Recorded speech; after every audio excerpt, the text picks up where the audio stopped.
سریج نے بیان کیا، کہا ہم سے فلیح نے بیان کیا۔ دوسری سند، مجھ سے محمد بن حسین بن ابراہیم نے بیان کیا، کہا کہ مجھ سے میرے والد نے بیان کیا، ان سے فلیح بن سلیمان نے بیان کیا، ان سے نافع نے اور ان سے ابن عمر رضی اللہ عنہ نے کہ رسول اللہ صلی اللہ علیہ وسلم عمرے کے ارادے سے نکلے، لیکن کفار قریش نے بیت اللہ پہنچنے سے آپ کو روکا۔ چنانچہ حضرت صلی اللہ علیہ وسلم نے اپنا قربانی کا جانور حدیبیہ میں ہی ذبح کر دیا اور وہیں سر بھی منڈوایا، اور ان سے معاہدہ کیا کہ آپ آئندہ سال عمرہ کر سکتے ہیں، لیکن نیام میں تلواروں کے سوا اور کوئی ہتھیار ساتھ نہیں لا سکتے، اور جتنے دنوں مکے والے چاہیں گے اس سے زیادہ آپ وہاں ٹھہر نہیں سکیں گے۔ اس لیے حضرت صلی اللہ علیہ وسلم نے آئندہ سال عمرہ کیا اور معاہدے کے مطابق مکے میں داخل ہوئے۔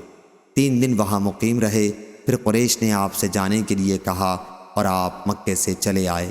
صحیح بخاری حدیث نمبر 4252۔